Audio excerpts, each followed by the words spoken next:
Je suis rentré de l'armée et j'ai entendu ma grand-mère crier. Ce que j'ai vu à l'intérieur m'a bouleversé. Bonjour, je m'appelle Dahlia, et je suis rentré de l'armée pensant que j'allais surprendre ma famille, mais au lieu de cela, j'ai entendu ma grand-mère crier. Ils m'ont dit qu'elle avait glissé, mais le regard dans ses yeux disait le contraire. La maison dans laquelle j'ai grandi, mon foyer, n'était plus la mienne. Mes photos avaient disparu, ma chambre effacée, et mon nom découpé de la photo de famille. Puis j'ai trouvé les flacons de pilules, les papiers falsifiés, les sourires forcés. Ils ont dit que je l'avais abandonné. Mais si j'étais la seule à être revenue à temps? Que faisait-il vraiment pendant que j'étais parti? Et pourquoi personne d'autre dans ce quartier ne veut en parler? Je me souviens du bruit que faisaient mes bottes lorsqu'elles crissaient sur le gravier de l'allée. Sec, délibéré, trop fort pour une maison qui avait autrefois ressemblé à un foyer. La lumière du porche clignotait comme si elle ne me reconnaissait pas. Je suis resté là un instant, la main agrippant la sangle du sac de sport sur mon épaule, et j'ai attendu quelque chose. N'importe quoi. Un aboiement, une voix, un grincement du vieux fauteuil à bascule. Rien. Cette année de service actif m'avait préparé à presque toutes les sortes de silences. Le silence du désert, le silence de la jungle, même le silence du champ de bataille. Mais celui-ci, ce silence pesait sur ma poitrine comme un poids pour lequel je ne m'étais pas entraîné. J'ai glissé la main sous le coin écaillé du cadre de la fenêtre, mes doigts effleurant la clé de secours qui avait toujours été là. Elle était encore collée sous le rebord avec du ruban adhésif, mais le ruban était plus récent. Quelqu'un l'avait remplacé, pas moi. Cela seul aurait dû signifier quelque chose. La porte n'a pas grincé quand je l'ai poussée. Elle avait l'habitude de gémir comme un vieil homme qui s'éclaircit la gorge. Maintenant, elle bougeait trop facilement. L'odeur m'a frappé en premier. Bougie à la vanille, lavande et cire pour bois parfumé au citron. La signature d'Isolda. Ma belle-sœur a toujours aimé l'odeur de l'effort. Les meubles avaient été réarrangés.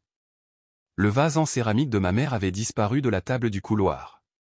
Un portrait de famille était maintenant accroché près de l'escalier, fraîchement encadré. La famille de Méric, pas la nôtre. Lui, Isolda, et leur fils, Kiran. Mon visage n'y était pas, non pas parce que je n'étais pas encore rentré, mais parce que quelqu'un m'avait littéralement découpé. La forme où j'étais autrefois était encore visible si l'on regardait de près. Des bords déchiquetés autour du coude de Méric où mon bras avait autrefois reposé. Je n'étais pas revenu à Flagstaff depuis des années, mais ce n'était pas une question de temps. Il s'agissait d'effacement. J'ai posé doucement mon sac contre le mur, le seul bruit dans la pièce. Des pas sont venus de la cuisine. Méric est apparu en premier, plus âgé, la ligne de ses cheveux reculant, mais essayant toujours de conserver de l'autorité dans sa démarche. « Tu es en avance », dit-il sèchement.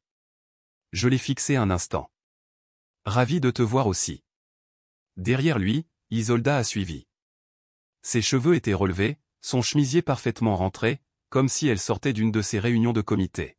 « Nous ne t'attendions pas avant le week-end, dit-elle, offrant un sourire qui n'atteignait pas ses yeux. C'est juste que les choses sont un peu chargées. Où est grand-mère, ai-je demandé, pas d'humeur à m'embarrasser de politesse. Isolda a jeté un regard vers le couloir. Elle se repose. Nous avons eu une longue journée. Méric a fait un signe de tête vers le salon. Nous avons préparé le canapé pour toi juste pour cette nuit. La chambre d'amis est en désordre. Bien sûr qu'elle l'était. Mon ancienne chambre n'était plus une chambre. Elle était devenue un placard de rangement, ou pire, l'espace de loisirs de quelqu'un d'autre. Mais je n'ai pas discuté. Je suis simplement entré, mes yeux traçant les contours inconnus de la maison qui m'avait autrefois élevé. Plus tard dans la soirée, j'ai erré dans le couloir du fond, passant devant la porte fermée de la chambre de grand-mère. Un léger bourdonnement de la télévision venait de derrière.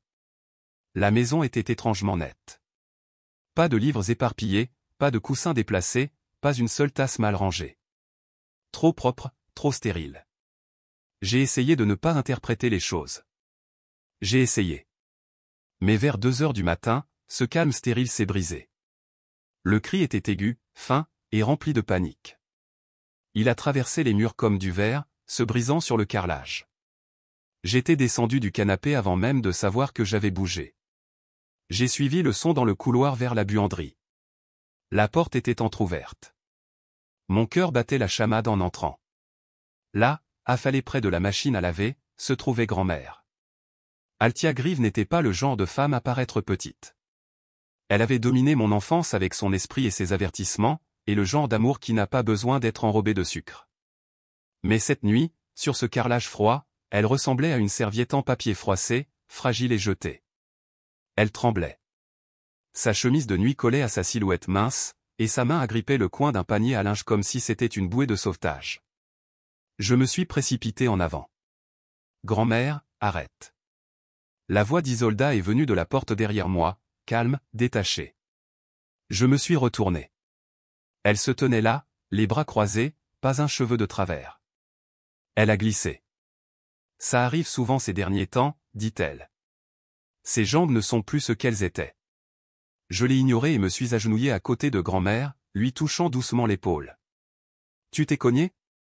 Est-ce que quelque chose te fait mal ?» Grand-mère n'a pas répondu. Ses lèvres bougeaient, mais aucun son ne sortait.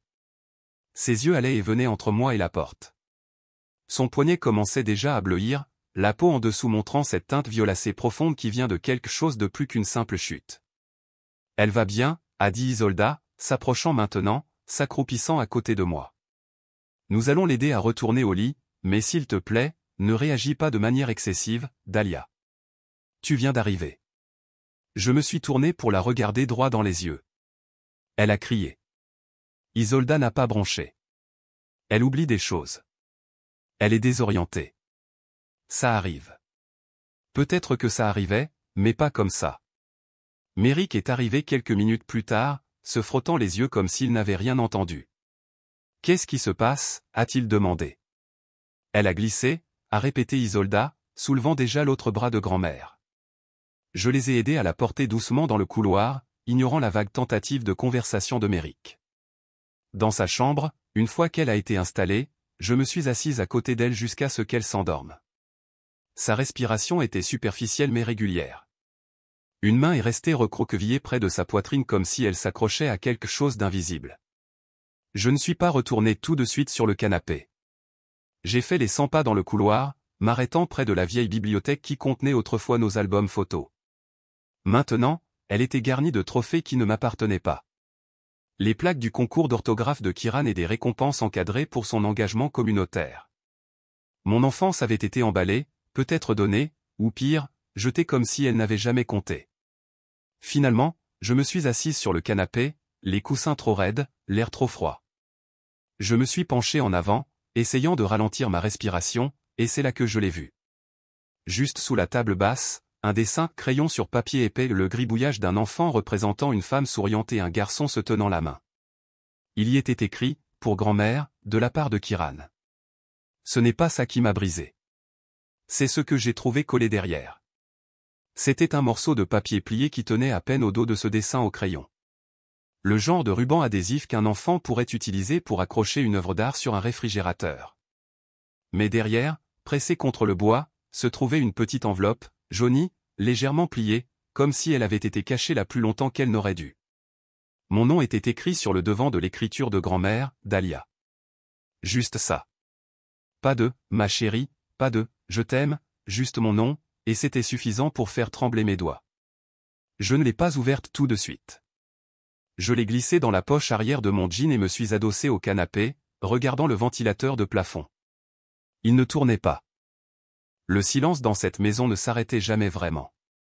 Il changeait simplement de forme. La nuit, il planait. Le soleil s'est levé alors que j'étais encore bien éveillé.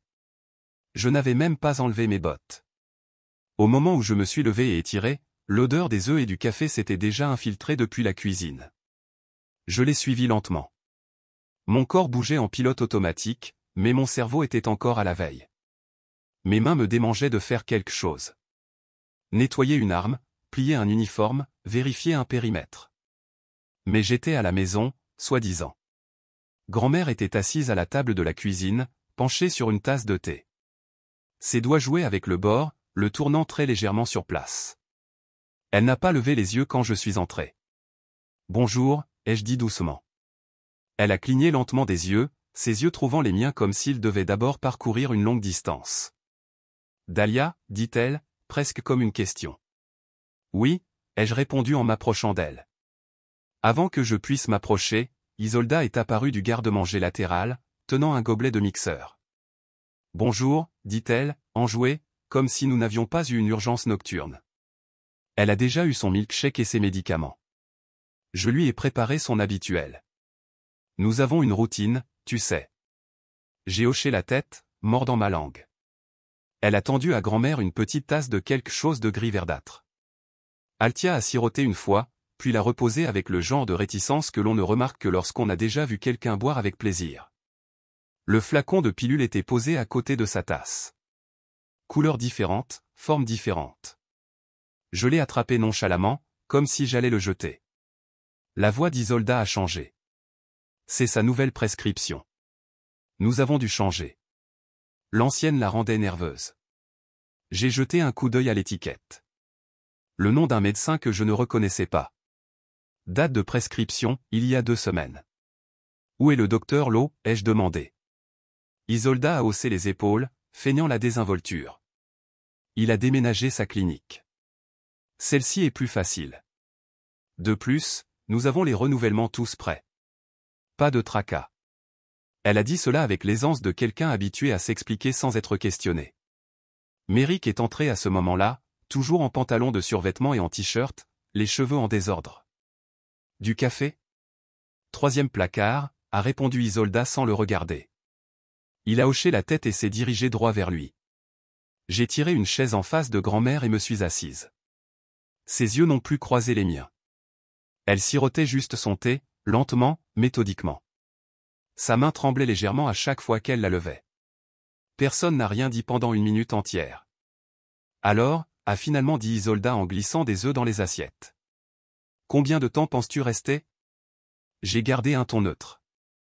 J'ai pris un congé. Pas indéfini, mais assez long pour aider. Aider ? Elle a ri légèrement. Eh bien, tu es là maintenant. C'est déjà quelque chose. Grand-mère a tressailli. À peine, mais je l'ai vu. Méric s'est assis à côté d'elle et a attrapé la télécommande de la petite télévision sur le comptoir. La météo annonce du gel ce soir. Vous savez ce que ça veut dire ? On sort les couvertures. Il n'a regardé personne en le disant. Juste appuyé sur des boutons. Le petit déjeuner s'est déroulé en silence. Après ça, je n'ai pas beaucoup mangé. La nourriture semblait étrangère, et je ne faisais pas confiance à ce que je ne pouvais pas prononcer sur ce flacon de pilule. Quand les assiettes ont été débarrassées, j'ai proposé de raccompagner grand-mère dans sa chambre. Isolda a hésité mais a hoché la tête d'un air tendu. Garde-la calme. C'est bientôt l'heure de la sieste. Compris, ai-je dit sans me retourner. Grand-mère s'est appuyée sur moi alors que nous avancions lentement dans le couloir. Sa silhouette semblait plus légère que dans mes souvenirs, comme si quelque chose lui avait été enlevé morceau par morceau. Dans sa chambre, les rideaux étaient à moitié tirés, l'air légèrement renfermé. Je l'ai aidée à s'asseoir sur le bord du lit. Elle a attrapé ma main. Ils ont dit que si je parle trop, a-t-elle chuchoté, ils prendront mes affaires. Ils me feront oublier à nouveau. Sa voix s'est brisée sur le mot « oublier ». Ma poitrine s'est serrée. Qui a dit ça, ai-je demandé.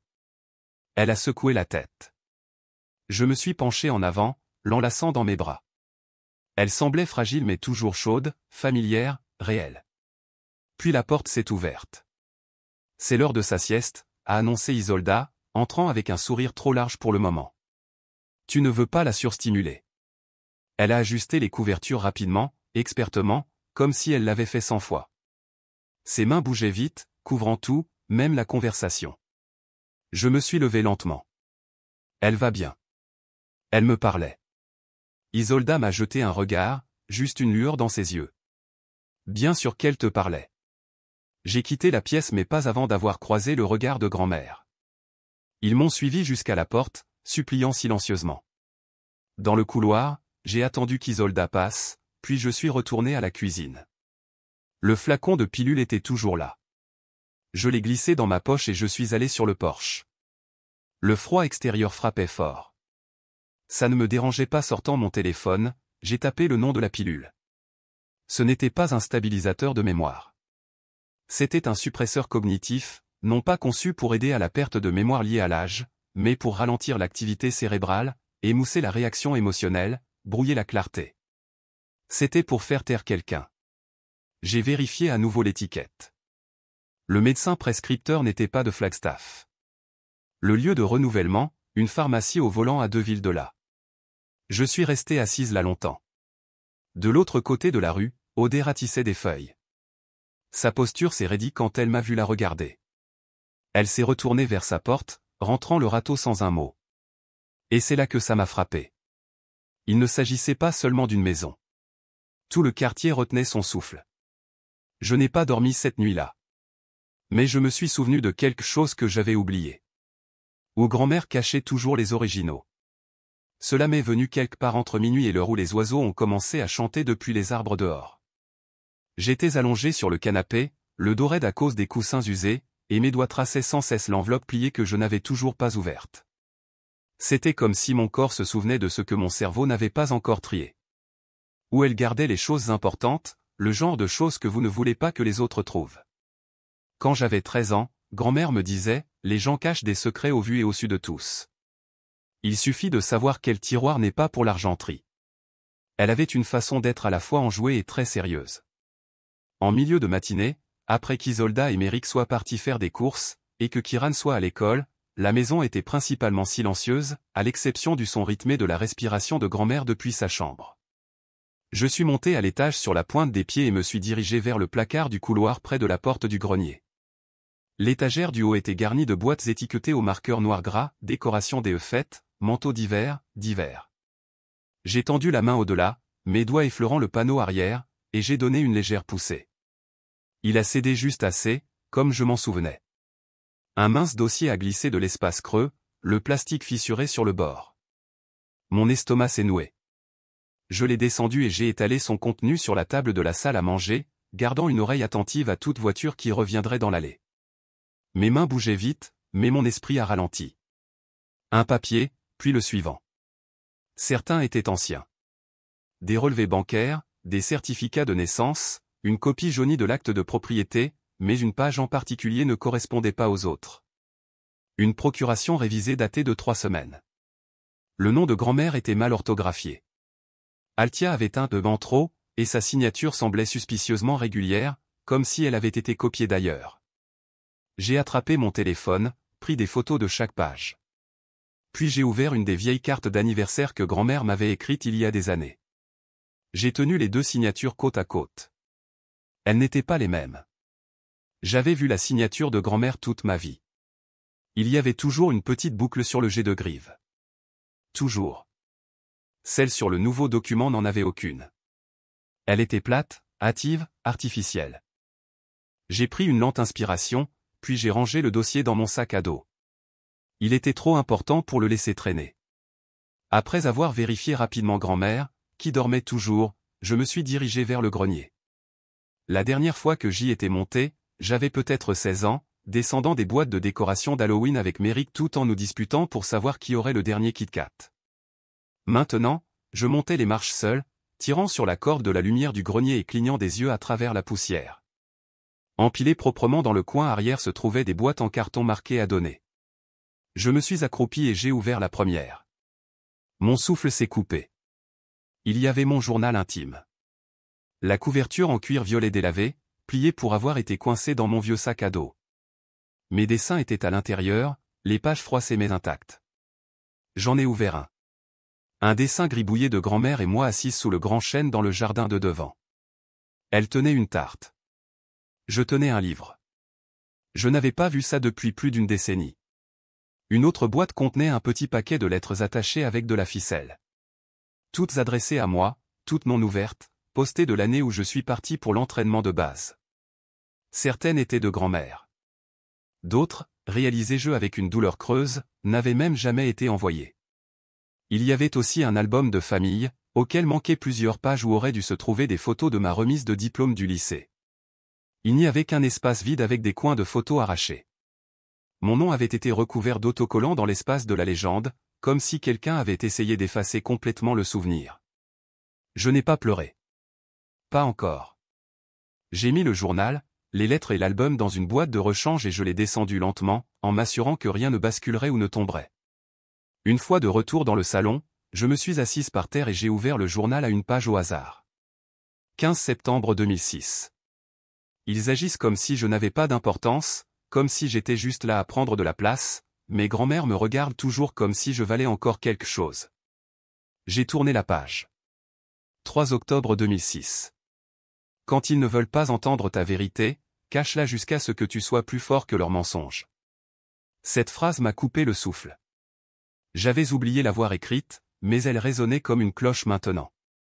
Je savais ce que je devais faire. Pas crier, pas me battre, pas hurler comme ils s'y attendaient, mais collecter, documenter, vérifier.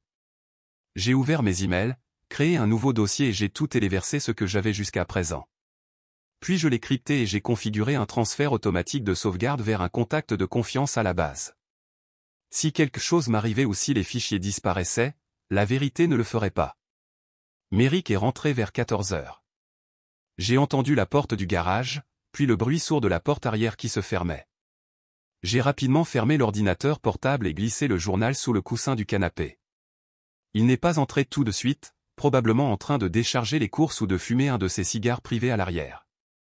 Je suis allé dans la cuisine et j'ai ouvert le réfrigérateur, agissant nonchalamment. Quand il est entré, il s'est arrêté, surpris de me voir là. « Salut », a-t-il dit, posant un sac sur le comptoir. « Ça va ? » ?»« Je vais bien », ai-je répondu.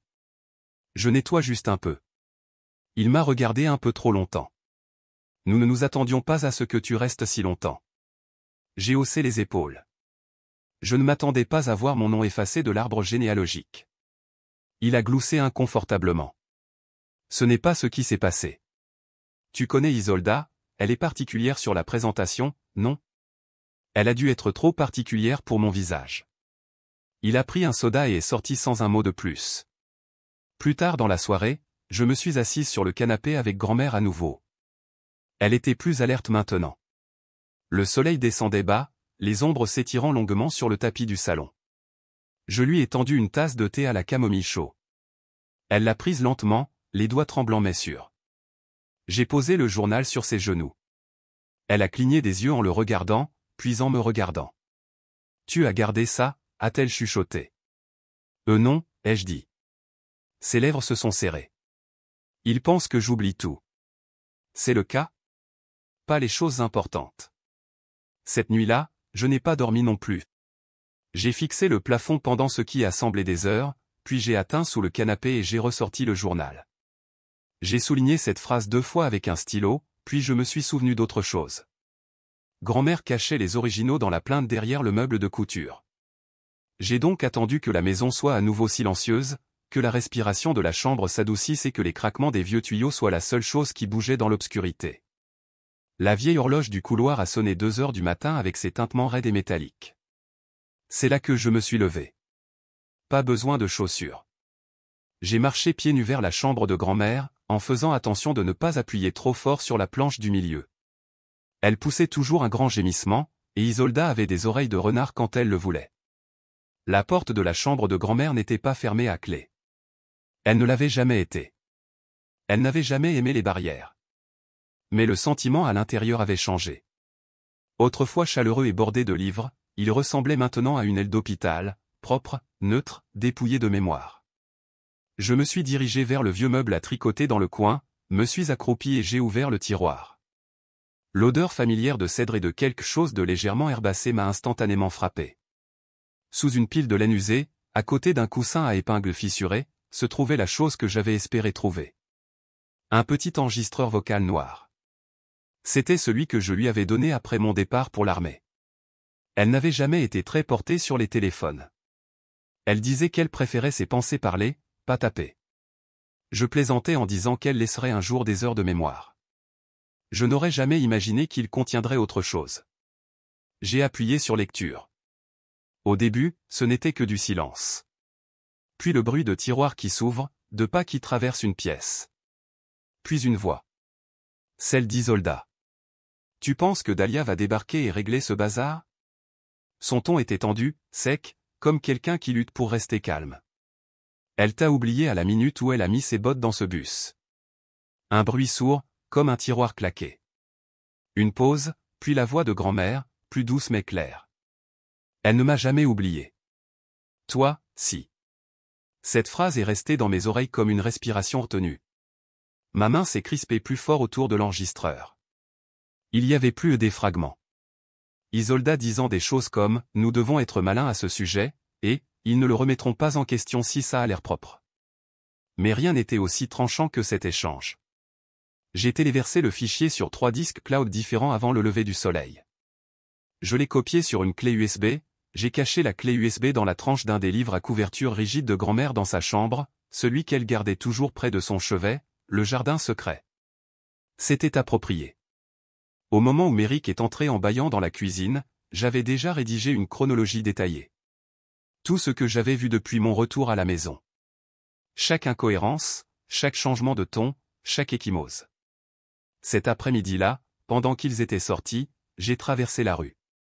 La maison d'Audet se trouvait en diagonale de la nôtre. Sa pelouse était toujours plus nette que la nôtre, ses fenêtres généralement habillées de rideaux blancs transparents. C'était le genre de voisine qui connaissait les horaires du facteur et portait toujours des chaussettes avec ses pantoufles. Je la connaissais depuis que j'étais enfant. Elle me glissait des bonbons à la fraise à travers la clôture quand grand-mère ne regardait pas. Elle était sur le porche quand je suis monté, arrosant ses plantes, même si elles étaient clairement fausses. « Odette » ai-je appelé doucement. Elle a levé les yeux comme si elle avait été prise en flagrant délit de vol. « Salut » a-t-elle répondu, la voix méfiante. Je ne m'attendais pas à te voir venir. J'ai monté les marches, sortant l'enregistreur de ma poche. On peut parler ? Ses yeux sont tombés sur ma main, puis sont remontés vers mon visage. Je ne veux pas m'en mêler. Je pense que tu le es déjà, ai-je dit doucement. J'ai juste besoin de savoir. As-tu vu quelque chose ? N'importe quoi. Elle a regardé par-dessus son épaule comme si quelqu'un pouvait regarder, puis de nouveau vers moi. Ses yeux se sont remplis de larmes, rapidement et soudainement. Je l'ai vu tomber, a-t-elle chuchoté. Enfin, pas tomber. J'ai vu quelqu'un la pousser. Je ne voulais pas le croire. J'ai pensé qu'elle avait peut-être trébuché, mais ce n'était pas le cas. As-tu vu qui ? Audet a fermé les yeux. Je ne veux pas d'ennui, Dahlia. J'ai vécu ici trop longtemps pour commencer à chercher la bagarre maintenant. Et ton frère, ta belle-sœur, ils ont une façon de te faire sentir folle si tu dis la mauvaise chose. Je comprends, ai-je dit. Et je comprenais.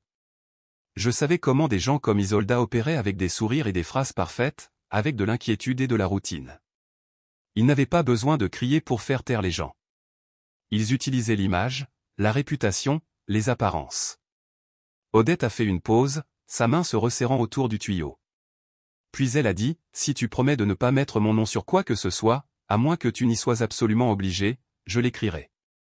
Ce que j'ai vu, ce que j'ai entendu. Je ne suis pas ici pour ruiner des réputations, ai-je répondu. Je suis ici pour protéger ce qui reste de la mienne. Elle a hoché la tête une fois. C'était tout. De retour à la maison, j'ai tapé tout ce qu'Audet m'avait dit et je l'ai sauvegardé. Je construisais quelque chose morceau par morceau. Pas encore un dossier, mais un schéma, une image. Ce soir-là, pendant que Méric et Isolda regardaient la télévision dans le salon, un documentaire sur les stratégies de retraite, je suis allé dans ma chambre, ou plutôt, sur le canapé. C'était ma chambre maintenant. J'ai sorti un carnet, j'ai arraché une page et j'ai écrit une seule phrase. Vous avez jusqu'à vendredi pour tout avouer. Après ça, je m'assurerai que tout le monde entende ce que grand-mère a eu trop peur de dire. Je l'ai plié, je suis allé dans le couloir et je l'ai glissé sous la porte de leur chambre. Je n'ai pas attendu de réaction. Je ne m'y attendais pas, mais j'aurais dû mieux savoir. Les gens comme eux n'avouent pas. Ils s'enfoncent plus profondément. Et quand une femme qui a été réduite au silence pendant des années dit « Il est temps, vous écoutez ». Je n'ai pas demandé ce qu'elle voulait dire. Je n'en avais pas besoin. La façon dont elle l'a dit calme, certaine, presque soulagée m'a tout dit. Grand-mère ne disait pas les choses juste pour les dire. Elle parlait avec un but, et elle avait attendu bien trop longtemps que quelqu'un l'entende. Le lendemain matin, la lettre que j'avais glissée sous la porte de leur chambre avait disparu. Pas un mot ne fut dit. Ni au petit déjeuner, ni en pliant le linge, ni même lorsque j'ai croisé Isolda dans le couloir et que nos regards se sont croisés une seconde de trop. Elle a juste souri. Ce sourire aux lèvres pincées, du genre femme de politicien. Celui qui dit « Je ne suis pas déstabilisé ». Toi, si. Vers midi, j'ai entendu Kiran parler à Méric d'une présentation scolaire au centre communautaire ce soir-là. Quelque chose sur l'appréciation des aînés de la famille. Je n'étais pas dans la chaîne de mai. Je n'étais pas dans la boucle.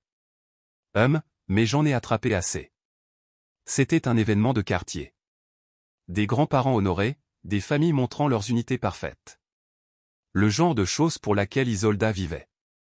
Elle aimait les microphones et l'éclairage tamisé, les compliments mis en scène et les applaudissements organisés.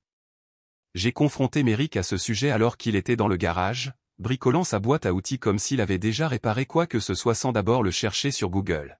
« Tu comptais mentionner l'événement bientôt ?» ai-je demandé, appuyé contre le cadre. Il a à peine levé les yeux. C'est plus une formalité communautaire. Tu sais comment sont ces choses. J'ai haussé un sourcil. Si formel que tu as oublié de le mentionner. Il a soupiré comme si je l'épuisais. Écoute, nous ne pensions pas que tu serais intéressé. Tu viens de rentrer. De l'autre côté de la pièce, la voix d'Isolda s'est fait entendre. Honnêtement, Dahlia, c'est surtout pour les gens qui sont ici. Tu n'étais pas là, et ces choses, elles mettent en valeur la constance. J'ai croisé les bras. La constance ou le contrôle? Elle n'a pas répondu. Elle a juste fermé le sèche-linge et est sortie. À 18h ce soir-là, nous étions tous habillés dans la voiture. Enfin, pas tous. J'ai conduit séparément. Je me suis dit que j'avais eu assez d'espace partagé et de sourires crispés pour une vie. Le centre communautaire sentait le nettoyant pour sol au citron et le parfum trop appliqué. Les familles déambulaient dans leurs meilleurs cardigans et robes du dimanche. Il y avait des tables avec des programmes en papier, des centres de table fabriqués par des collégiens, et des bannières au-dessus qui disaient « Célébrons des générations d'amour ». L'amour. Bien sûr. J'ai trouvé une place à l'arrière. Personne ne m'a proposé de m'en garder une à l'avant. Je ne m'y attendais pas. L'événement a commencé par un diaporama.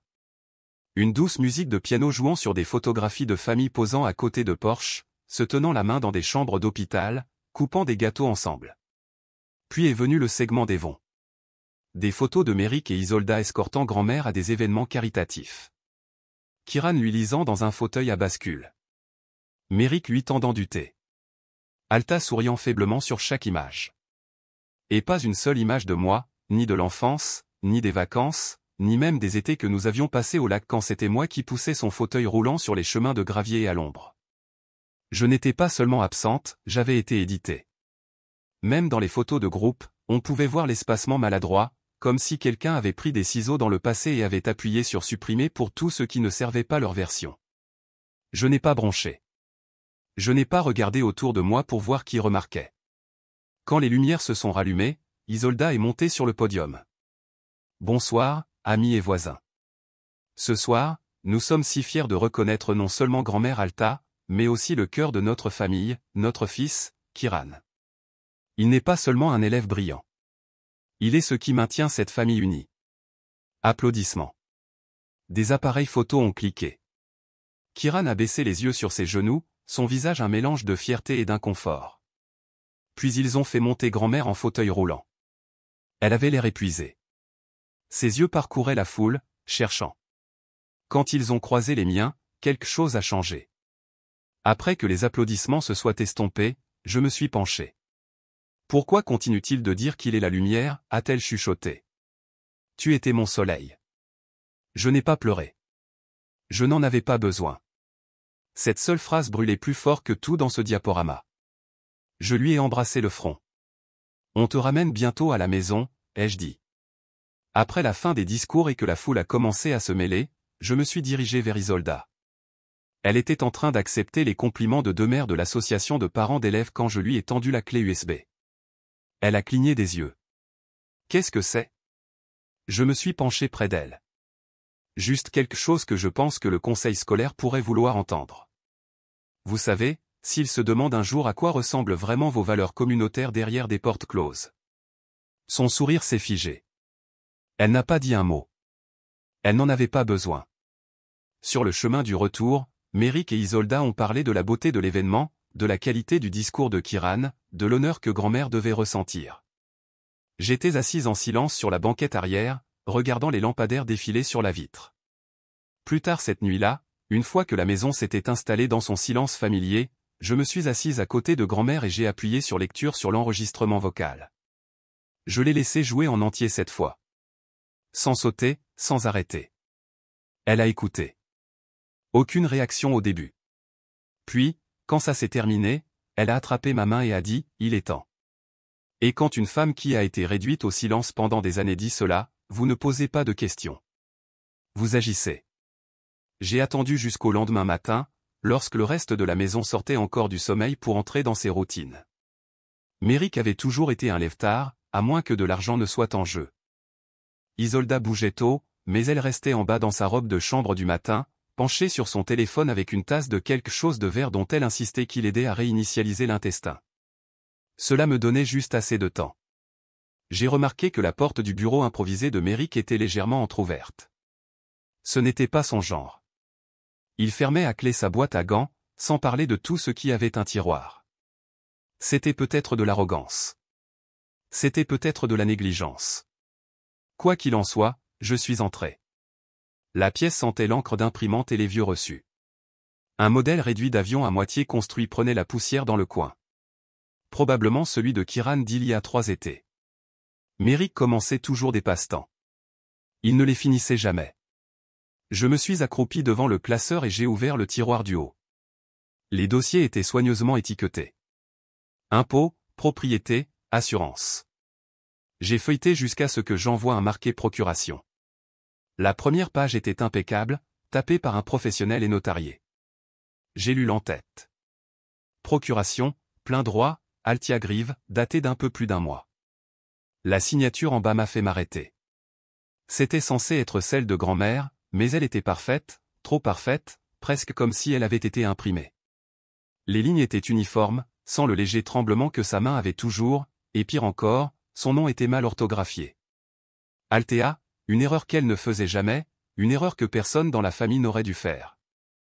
Ma gorge s'est serrée. J'ai parcouru le reste du dossier. Il y avait des chèques signés, des déclarations de propriété, même une copie de l'acte de propriété révisé listant Méric et Isolda comme successeurs conjoints. La version originale, plus ancienne, m'avait comme bénéficiaire subsidiaire.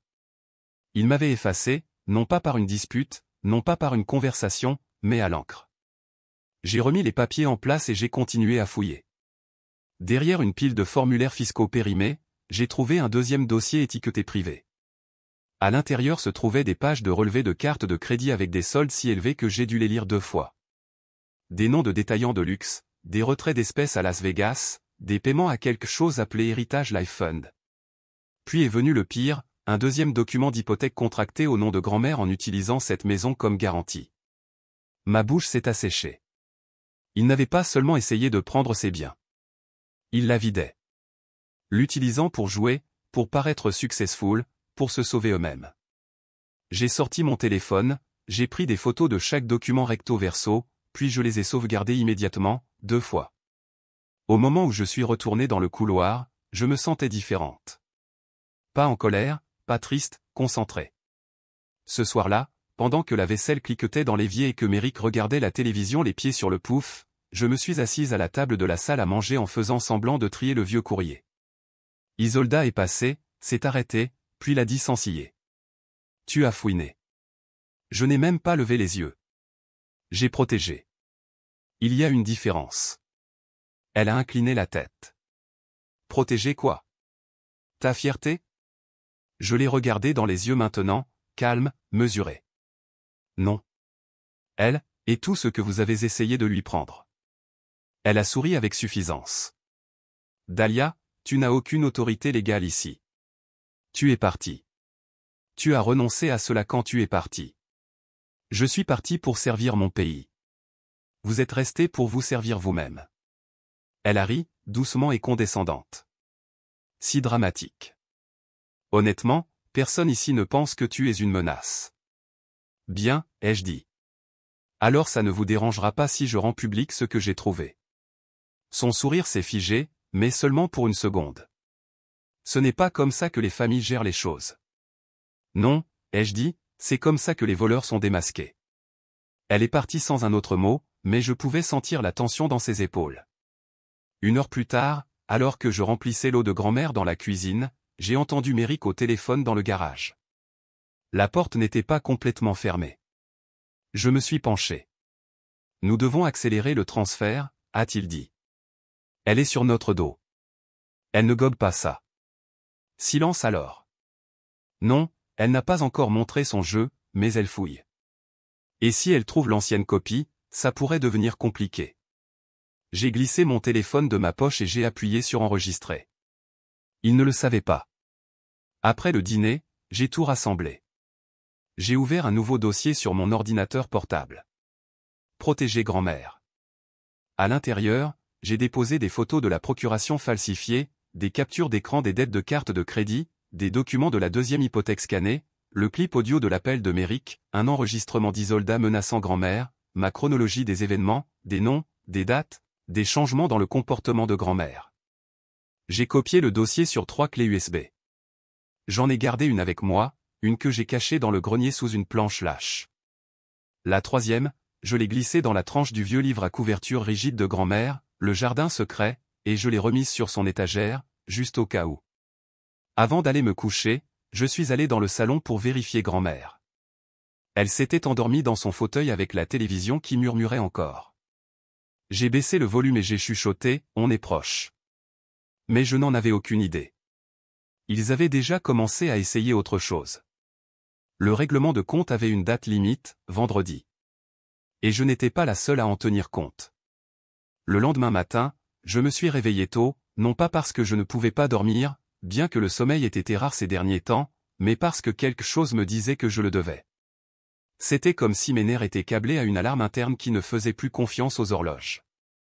J'ai préparé du café en silence, regardant la vapeur s'enrouler dans la pâle lumière du matin qui filtrait par la fenêtre de la cuisine. Grand-mère dormait encore. Méric était parti pour l'un de ses joggings anti-stress autour du pâté de maison. Et Isolda était collée à son ordinateur portable, les doigts volants comme si elle sauvait des vies, probablement en train d'organiser la prochaine série de mensonges. J'ai attrapé la tablette de grand-mère sur sa table de chevet, faisant semblant de vérifier la météo, et j'ai plutôt ouvert son application de maison intelligente. Elle ne savait même pas qu'elle était encore connectée. Isolda devait penser que personne ne se souviendrait de son existence. Sous les appareils, j'ai trouvé une liste. Thermostat, caméra de Porsche, caméra de sonnette, et quelque chose d'étrange, une entrée désactivée intitulée caméra salon V2. J'ai tapé dessus. Statut, archivé. Stockage disponible. J'ai creusé plus loin, j'ai entré les identifiants de sauvegarde que j'avais aidé à mettre en place il y a des années, et boum, accès. Le clip le plus récent était horodaté d'il y a 10 jours. J'ai appuyé sur lecture. Au début, ce n'était rien. Juste le salon baigné d'une douce lumière d'après-midi. Grand-mère assise sur le canapé à tricoter, la télévision murmurant quelque chose en arrière-plan. Puis Isolda est apparue, les bras croisés. « Tu ne l'as pas encore signé ?» dit-elle en s'approchant. « J'ai besoin de temps pour le lire », a répondu grand-mère, la voix calme mais ferme. Isolda a ricané. « Tu n'as pas besoin de lire quoi que ce soit. Tu dois faire ce qui est le mieux pour cette famille. Cette maison est à moi, a dit grand-mère.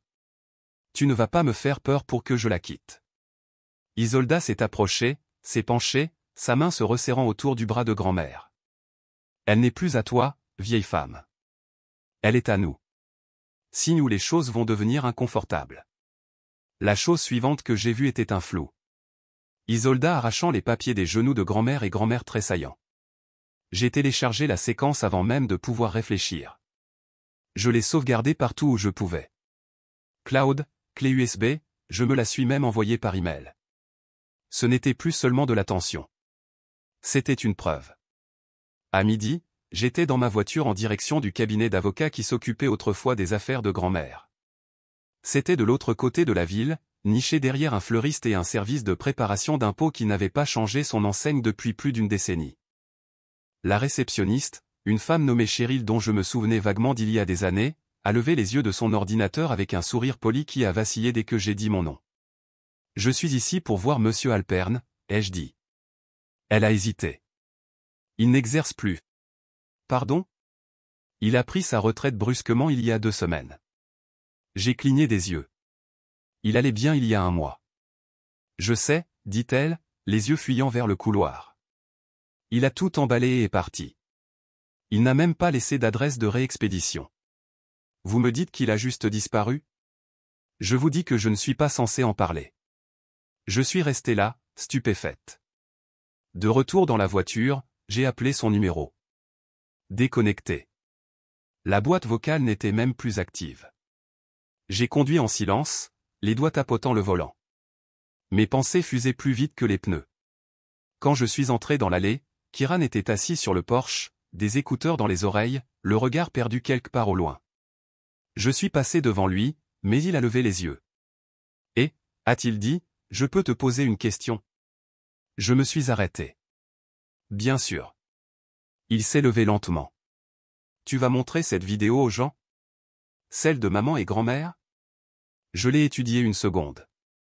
Tu penses que je devrais? Il a baissé les yeux sur ses chaussures, puis de nouveau sur moi. Je pense que tu es la seule qui le ferait. Il n'a pas attendu de réponse. Il s'est juste rassis, les écouteurs de nouveau en place. À l'intérieur, j'ai imprimé des images fixes de la séquence. Des images claires, indéniables. Isolda attrapant le bras de grand-mère, les lignes de signature sur les papiers, l'expression sur le visage de grand-mère. J'en ai placé une dans une enveloppe et je suis allé dans l'allée. La voiture d'Isolda y était garée, brillante et parfaite comme d'habitude. J'ai glissé l'enveloppe sous son essuie-glace. À l'extérieur, j'ai écrit une phrase sur une note adhésive jaune, je n'ai pas besoin de faire du bruit. J'ai juste besoin d'agir en premier. Cette nuit-là, après que grand-mère soit allée se coucher et que la maison se soit assombrie, j'étais allongé sur le canapé quand je l'ai entendu. Le craquement des pas de Méric. Je me suis redressé avant qu'il ne frappe. Il n'a pas attendu d'être invité à entrer. Tu penses que c'est un jeu, a-t-il lancé, la voix tendue par la panique. Tu penses que tu peux nous ruiner pour quelques malentendus? Je me suis levé lentement. Ce n'est pas un malentendu. C'est de la fraude. C'est de la maltraitance de personnes âgées. C'est du vol. Il s'est approché. Tu te comportes comme une sorte d'héroïne, mais tu ne sais pas la moitié de ce dont tu parles. Je sais ce que j'ai vu. Je sais ce que j'ai enregistré. Et je sais que tu as peur. Ses mains se sont serrées en poing, mais il ne les a pas levées. Cela pourrait détruire tout ce que nous avons construit. Non, ai-je dit. Vous avez fait ça quand vous avez décidé que sa vie était une ressource que vous pouviez exploiter. Il m'a regardé un instant, la poitrine se soulevant et s'abaissant. Les gens n'oublient pas des choses comme ça, ai-je ajouté. Et elles non plus. Je n'ai pas crié. Je n'en avais pas besoin. Il est parti sans claquer la porte, ce qui m'a dit qu'il avait peur de ce que je pouvais avoir d'autre, et il aurait dû l'être. Le vendredi matin est arrivé et avec lui, le poids de la finalité. Pas de panique, pas de peur, juste une étrange immobilité comme le calme que l'on ressent juste avant qu'une tempête n'éclate. Le genre de calme que l'on apprend à reconnaître après des années à savoir à quoi ressemblent les tempêtes quand elles sont personnelles. J'ai appelé le bureau des services sociaux ce matin-là depuis le porche, parlant bas, attentive à ne pas être entendue. La coordinatrice avec qui j'avais parlé auparavant, Lena, a semblé alerte dès que j'ai mentionné le nom d'Alta. Elle n'est pas sur notre liste de cas actifs, a dit Lena, tapant en arrière-plan. Mais elle a été signalée comme à haut risque par un autre département. C'était tout ce dont j'avais besoin. À 14 heures, Lena et une thérapeute familiale agréée sont arrivées à la maison, sans préavis et de manière inattendue. Elles avaient des accréditations et des voix douces et posées, le genre de voix entraînées à entrer dans des environnements tendus sans provoquer de combustion immédiate. Méric et Isolda n'étaient pas à la maison. Ils avaient emmené Kiran à son cours de piano, ce qui signifiait que la maison nous appartenait pour quelques heures. Je les ai fait entrer et les ai guidés vers le petit salon où grand-mère était assise dans son fauteuil inclinable, une couverture remontée jusqu'à sa poitrine. Elle semblait petite cet après-midi-là, plus petite que d'habitude, comme si son corps savait que quelque chose de grand allait en être retiré. Lena s'est assise en face d'elle, souriant doucement. « Mademoiselle Alta, cela vous dérange-t-il si nous vous posons quelques questions juste pour comprendre comment vous vous sentez ces derniers temps ?» Les yeux de grand-mère ont vacillé, puis se sont posés sur moi. Je lui ai fait le plus petit signe de tête. Elles ont commencé lentement, des questions de routine. Comment elle dormait, si elle mangeait régulièrement, à quelle fréquence elle sortait de la maison. Elle a répondu doucement, un peu plus lentement que d'habitude, mais clairement. Quand la thérapeute a posé des questions sur ses médicaments, elle a hésité. Ils m'en ont donné de nouveau, a-t-elle chuchoté. Ils ont dit que les autres me rendaient confuse. Qui a dit ça, a demandé Léna. Isolda, a-t-elle répondu sans ciller. C'est elle qui me donne toutes les pilules maintenant. Et vous êtes-vous déjà senti pressé de signer quelque chose que vous ne compreniez pas? Grand-mère a fait une pause. Pendant une seconde, j'ai cru qu'elle ne répondrait pas, mais ensuite, ils m'ont fait signer des choses. Ils ont dit que si je ne le faisais pas, je n'aurais pas mes pilules. Léna a jeté un coup d'œil à la thérapeute, puis à moi. Mon cœur battait la chamade, mais j'ai gardé les bras croisés pour le cacher. Cette phrase a tout changé. Ce soir-là, un gel temporaire avait été placé sur tous les comptes liés au nom de grand-mère. L'accès d'Isolda à ses ordonnances et à ses décisions médicales a été révoqué. Une enquête formelle avait été ouverte. Quand Méric et Isolda sont revenus du récital de piano, ils ont su que quelque chose n'allait pas avant même de franchir la porte. L'enveloppe officielle collée sur le porche avant, marquée Urge, a fait le travail. À l'intérieur du salon, ils l'ont lu en silence. Leurs expressions ne se sont pas fissurées, pas complètement, mais les mains d'Isolda se sont crispées sur le papier et la mâchoire de Méric s'est bloquée comme un étau. Personne n'a parlé. Ils sont simplement passés devant moi et sont entrés dans la cuisine, le bruit de la porte du réfrigérateur qui s'ouvrait comme une gifle. Mais ce n'était que le début. L'événement familial communautaire de cette nuit-là, celui où Isolda était censée recevoir le prix de l'aidante de l'année, a été annulé quelques heures avant son début. Aucune explication n'a été offerte, mais les prospectus ont disparu. L'événement Facebook a été supprimé, et les chuchotements ont commencé. Rapide, subtil, puis pas si subtil. N'était-ce pas elle avec la grand-mère? As-tu entendu dire que quelque chose s'est passé avec ses finances? J'ai entendu dire que toute la maison fait l'objet d'une enquête. C'était incroyable à quelle vitesse les réputations se défont quand les gens commencent à parler au lieu de faire semblant. La même nuit, je sortais du centre communautaire après avoir déposé des papiers avec Léna quand Méric m'a acculé près de la voiture. « Tu l'as humilié ?» a-t-il lancé. Je n'ai pas bronché. Non, j'ai arrêté de faire semblant pour vous. Son visage a rougi. C'est ta famille. Non, ai-je dit. C'est votre combine, et elle se termine ici. Il a claqué la paume de sa main contre le toit de la voiture, assez fort pour surprendre un couple à proximité. Puis il est parti en trombe. Et quand je suis rentré à la maison, grand-mère était assise près de la fenêtre, fredonnant doucement, regardant rien et tout à la fois. Sa couverture était enroulée autour de ses épaules comme une armure. La dernière fois que j'ai chanté ça, tu avais 5 ans, a-t-elle murmuré. Je me souviens, ai-je dit. Tu m'as tressé les cheveux cette nuit-là. Elle a souri faiblement. Tu as pleuré quand j'ai trop serré le bout. Je me suis assise à côté d'elle et j'ai tenu sa main. Alors faisons un nouveau souvenir, ai-je chuchoté. Le soleil a plongé derrière les arbres. Pour la première fois depuis longtemps, la maison semblait avoir de la place pour respirer. Plus tard cette nuit-là, mon téléphone a vibré avec un message de notre avocat. Il propose une médiation. Pas de tribunal, juste un règlement signé. J'ai regardé grand-mère. Elle était toujours près de la fenêtre, les yeux mi-clos, écoutant la brise contre la vitre. Est-ce qu'on règle à l'amiable, ai-je demandé. Elle s'est tournée vers moi, les yeux soudainement vifs. Non, a-t-elle dit. Nous vivons. Nous avons vécu comme grand-mère avait dit que nous le ferions. Mais la vie n'était pas facile, et elle n'était pas douce. Elle était lente, inégale, comme essayer de remarcher après un long séjour au lit. Il y avait de bons jours et des jours lourds, mais au moins maintenant, l'air ne semblait plus appartenir à quelqu'un d'autre. Une semaine après que Méric et Isolda aient déménagé, j'époussetais la bibliothèque dans la chambre de grand-mère quand j'ai fait tomber un de ces plus vieux livres à couverture rigide, Ne tirez pas sur l'oiseau moqueur. Il a heurté le sol avec un bruit sourd, le genre de son qui ne signifie généralement rien. Mais quelque chose a glissé d'entre les pages, une note pliée, délavée, froissée comme si elle avait été lue et relue une douzaine de fois, puis cachée à nouveau. Je l'ai ouverte. S'ils essaient un jour de t'effacer, était-il écrit de l'écriture inimitable de grand-mère, souviens-toi, j'ai écrit ton nom dans les murs de cette maison. Sous la phrase se trouvait un code à 6 chiffres, une combinaison que je n'avais pas vue depuis mon adolescence, quand elle gardait de vieux formulaires d'assurance et sa bague de mariage enfermée au cas où quelque chose arriverait. Je l'ai regardé un instant, puis je suis allé au placard de sa chambre et j'ai retiré le tapis. Dans le coin le plus éloigné se trouvait un coffre-fort en acier, poussiéreux mais solide. Le cadran tournait encore en douceur. J'ai entré le code, la respiration courte. Il s'est ouvert avec un clic.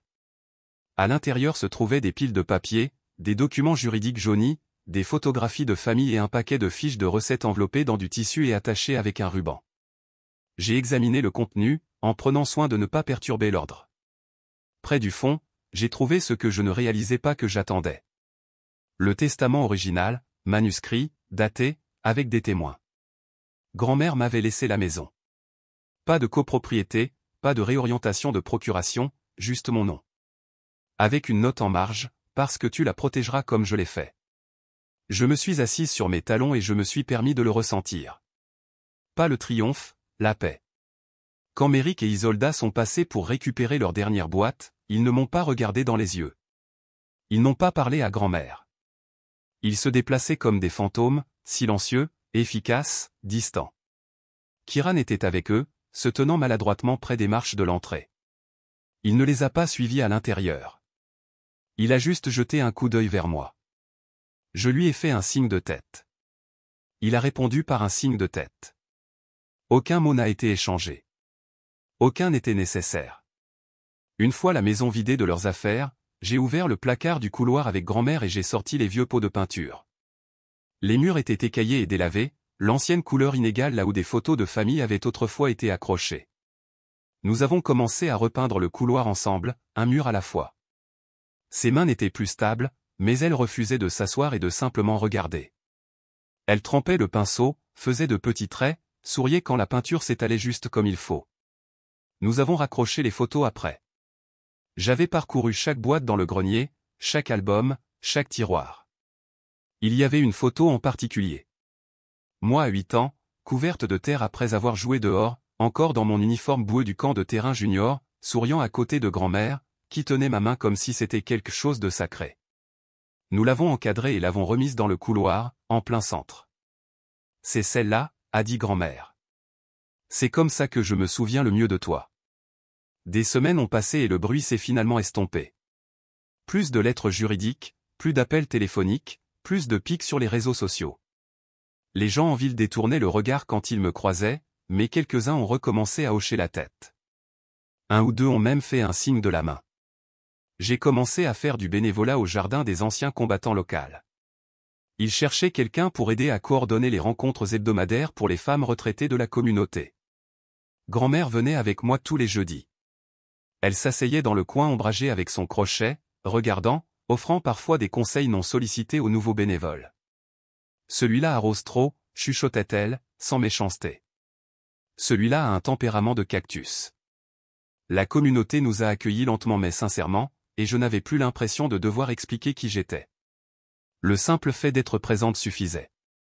Le silence qui hantait la maison est devenu doux, réconfortant. Le genre de silence qui signifie repos, pas répression. Un après-midi venteux, grand-mère et moi étions assises sur le porche.